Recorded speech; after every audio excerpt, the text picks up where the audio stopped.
It was the kind of cafe that didn't belong to the city.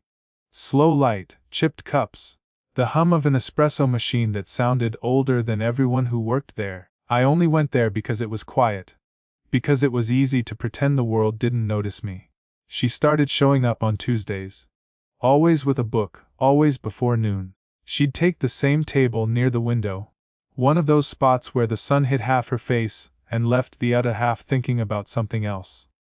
At first, I didn't pay much attention, or maybe I did but told myself I wasn't. She ordered black coffee, nothing added, not even sugar. I remember because I used to think people who drank coffee that way were trying to prove something. But she didn't look like she was trying. Just existing, in that calm, deliberate way some people have when they've already been through the loudest parts of their life. One morning, I spilled milk on the counter. Too much, too fast. She laughed quietly from her seat, and I heard it like a memory I didn't know I had. I glanced up, half embarrassed, half waiting for her to look away. She didn't. Her sister came in a few minutes later. Same eyes, sharper smile. They talked in low tones, their heads leaning close. I didn't mean to stare, but the sound of her voice, the older one, kept pulling me back. When I brought their order, 2 coffees, one with cream, one black, she smiled. You remembered, she said. I wanted to say something like, yeah, you always get the black one. But my voice caught halfway, and instead I just nodded. She seemed to understand that silence was safer. There was something about the way she folded her napkin before drinking. Slow, careful, as if even that gesture had a reason. Her sister scrolled through her phone while the older one just looked out the window, fingers resting on the rim of her cup. I pretended to wipe down the counter but kept glancing up. She caught me once. A quiet, knowing glance that didn't accuse or invite. Just held, long enough for me to forget which cloth I was holding. After they left, the napkin she'd folded stayed on the table. A small, perfect square. I thought about throwing it away but didn't. Instead, I tucked it under the counter like an idiot. That night, I sat on my couch, phone in hand. The group chat blinked unread messages, but I didn't open it. My thumb hovered over her cafe order in the Notes app. Black coffee, no sugar, as if writing it down made it mean something it didn't. The next Tuesday she came alone. I poured her coffee before she asked. You remembered again, she said, smiling just enough to make it worse. It's kind of my job, I said. Not really, she said, eyes steady on mine. Most people forget. She said it simply, like she wasn't talking about coffee anymore. The bell over the door rang as a new customer came in, and I had to turn away. When I looked back, she was writing something on a napkin. Then she folded it the same way she always did. Neat, precise. And slid it to the edge of the table. I didn't open it till after she left. She waited for me outside that next Tuesday. Coffee already in hand, umbrella tilted just enough for me to fit beneath, if I stepped closer. I didn't, not right away. She smiled anyway, that quiet kind of smile that feels like an old song starting again. We walked down the block together, the air thick with late September rain. She told me her sister had moved back to Karachi for work. Too much city for one family, she said. Her tone was light but her eyes weren't. We ended up at her house somehow. She said it like a suggestion. You can come in if you want. I made too much tea. It was an old house, the kind where wood remembers every step. A kettle hissed in the kitchen. On the wall hung photos, some framed, some not. Her and her sister younger, a man beside them in one picture, absent in all the others. I didn't ask, she didn't offer. She poured the tea into mismatched cups, set one in front of me, and sat across the table. No music, no conversation for a while. Just rain against the window and that faint, uneven hum of the fridge. You're quiet today, she said eventually. I guess I just don't want to say the wrong thing, I replied. Then you're already more thoughtful than most people your age. That word, age, lingered longer than it should have. She didn't say it with judgment, but it hung there, reminding me of the difference between us. She stirred her tea, though she hadn't added anything to it. I used to think getting older meant feeling more certain, she said, but I think it's the opposite. You just get better at hiding how unsure you are. I wanted to tell her I understood. That uncertainty was all I had these days. That I dropped out of school because I couldn't stand the feeling of being invisible in a crowd. But I didn't. I just looked at her hands. Delicate. Tracing the edge of her cup, she noticed. What? Nothing, I said too fast. She smiled faintly, but it wasn't teasing, it was gentle. Outside, thunder rolled in the distance. She stood and walked to close the window, and for a moment her shoulder brushed mine. It was nothing, a small, accidental touch, but my mind replayed it like a confession.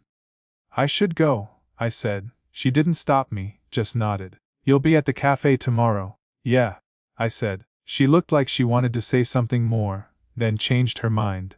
Instead, she reached out, not to hold me, just to fix the collar of my jacket. It's crooked, she said. Her fingers lingered one heartbeat too long. When I left, I didn't look back, but the smell of her tea clung to my hands the whole walk home.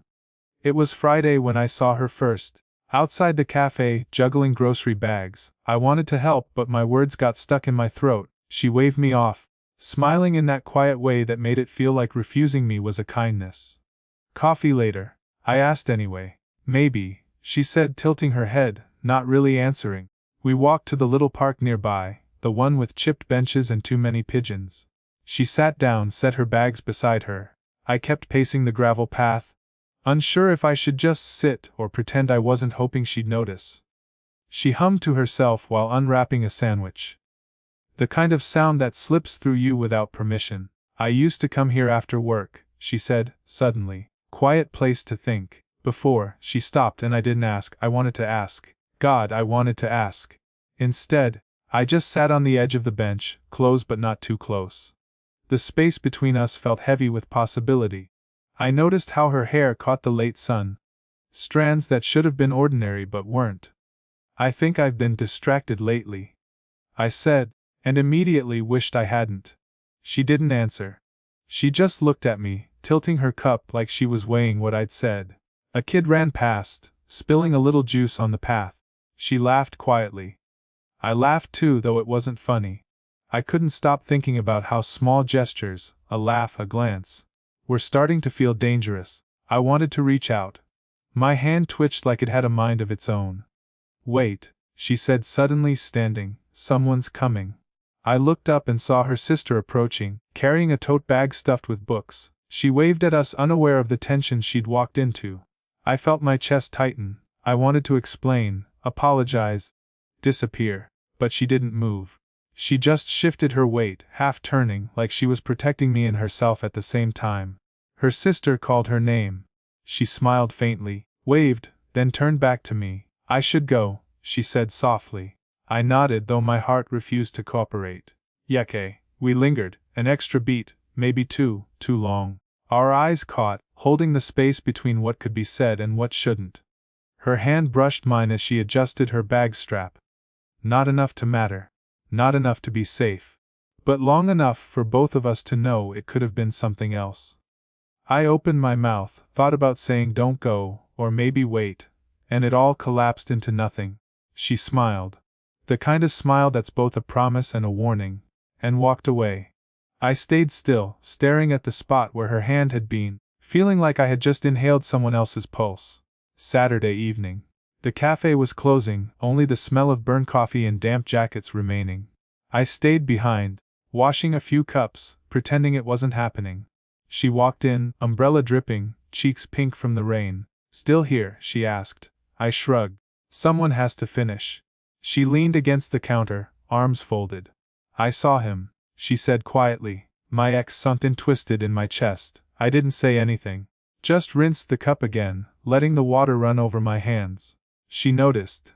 The way I paused, the little hitch in my breath. It's nothing. Just saw him by chance, she added. Don't read into it. I didn't want to read into it. But I did. I watched the way her fingers traced the rim of her cup, how she tucked a wet strand of hair behind her ear. Small movements, and yet they felt like declarations. You don't have to pretend, I said finally, voice low. Too low. She looked at me, eyes steady, and I felt the floor shift under everything I thought I knew about boundaries. Pretend what? Fat, that you're untouchable, that I don't matter. The words were heavier than I meant them to be. She blinked, paused, and I realized I had said too much, or maybe not enough. "I'm not sure what you mean," she said. Her voice caught slightly, just enough to make the air between us dangerous. I wanted to reach across the counter. My hand hovered, stopped by reason and fear and guilt all at once. "I think I like you," I said, and then added under my breath, "more than I should." Her eyes softened, but didn't answer. The silence stretched. Outside, the rain rattled the windows, a quiet witness to everything I couldn't take back. She set her cup down slowly, fingers lingering on the handle. "You don't know what that means," she whispered. "I do," I said, but even I wasn't sure. For a moment we just looked at each other, not touching, not speaking, not safe. My chest ached from the tension, from the closeness, from the impossibility of it all. She shook her head lightly, as if to shake off the gravity, but her eyes didn't lie. There was a hesitation there, a question she couldn't put into words. I wanted to lean in, wanted to close the distance, but the counter stayed between us, between everything that could happen and everything that shouldn't. She cleared her throat, a soft, human noise. She started, then stopped. I nodded, swallowing hard, pretending I understood. But I didn't. And then she left the cafe, umbrella in hand, leaving me staring at the space she had just occupied, wondering if I should follow, or if some things are meant to stay unspoken. The question lingered, hanging over the empty counter. How far are we willing to go before it all breaks? Monday came, and I didn't see her at the cafe. Not at noon, not at 2. The chair she usually took by the window sat empty, pale sunlight spilling across the tabletop like it had nowhere else to go. I wiped down counters I didn't need to, pretending busy hands could fill the hollow space she left. I told myself she had errands, or maybe a headache, or maybe it was nothing at all. By Tuesday, I noticed the change. She walked past the cafe without glancing in. Her sister waved from the street, but she didn't stop. She didn't even nod. I wanted to call her, any excuse, but my fingers froze over the screen. The notes app with her number stared at me. Black coffee, no sugar. I opened it, stared, closed it, tried again. Each time, my thumb hesitated over the send button. Wednesday, a note appeared under the cafe door. Not ready. No signature. Just words, certain. I felt something strange, not heartbreak, not anger, not even rejection. Something like pause. Like the world had skipped a beat and left me in it. I imagined reasons. Maybe she was dating someone. Maybe her ex had returned. Maybe she was scared. Of me, of herself, of whatever quiet closeness we had been building. I replayed our last few conversations, every accidental touch, every glance that lingered too long. Was it too much? Or too little? The line between comfort and risk had blurred, and now I couldn't tell where we were supposed to stand. Thursday, I walked by her street. Curtains closed. No lights. The umbrella still in the corner of the porch, leaning against the wall like it had been waiting for something. I wanted to knock. Wanted to apologize for nothing. Wanted to explain for everything. But my hand stayed by my side. I kept imagining her alone inside, reading her writing, pretending nothing had shifted, pretending I wasn't aching somewhere behind the wall. Friday night, I sat at the cafe alone, stirring the cup of coffee I didn't want. The chair across from me stayed empty. The napkin I had once tucked under the counter, the one that had her number, now felt heavy, like a placeholder for something I couldn't reach. A friend came in and waved. "Where's the mysterious lady?" I shrugged. "Not here." They didn't ask more. No one asked more, and maybe that was the point. I stared at the steam rising from my cup. It curled and vanished before it touched anything. I opened my notes one last time, thumb hovering. Didn't press send. The message I had written, "Do you want to meet?" stayed unsent. I didn't feel heartbroken. I felt paused, like life forgot to finish the sentence. And I didn't know if I should force it, or just wait for the words to find us both. Saturday evening. I found her on the small bench by the bookstore, the one with peeling paint and a crooked back. She had her coat wrapped tight, hands tucked inside the pockets. The wind was sharp, carrying the smell of rain that had just stopped. I paused a few feet away, didn't want to startle her, didn't want to mess it up. "You came," she said softly, not a question, not an accusation, just noticing. "I wasn't sure if I should," I said. She glanced at me, tilting her head, and I could see the same hesitation reflected back. For a moment, we just looked at each other. No words. Only the hum of the street lamp and a distant car passing. I've been thinking, she said finally. Voice low, careful. About us. About this. I nodded, heart hammering. Me too.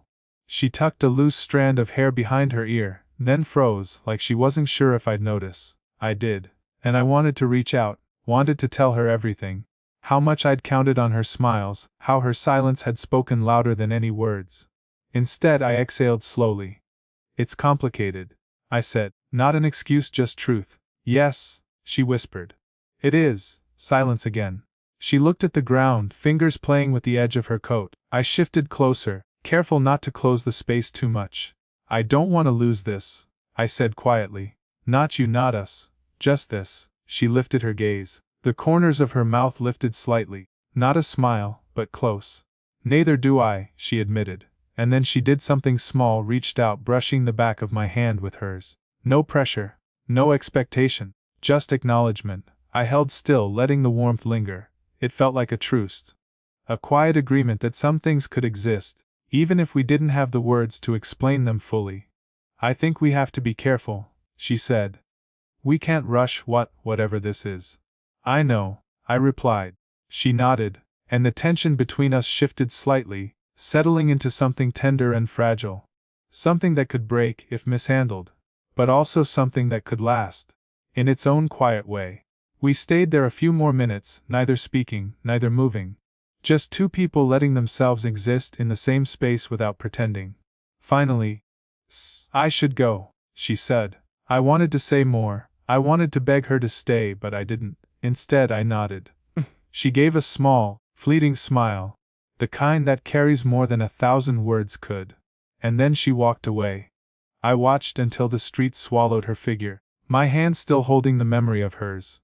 Sometimes connection doesn't need grand gestures.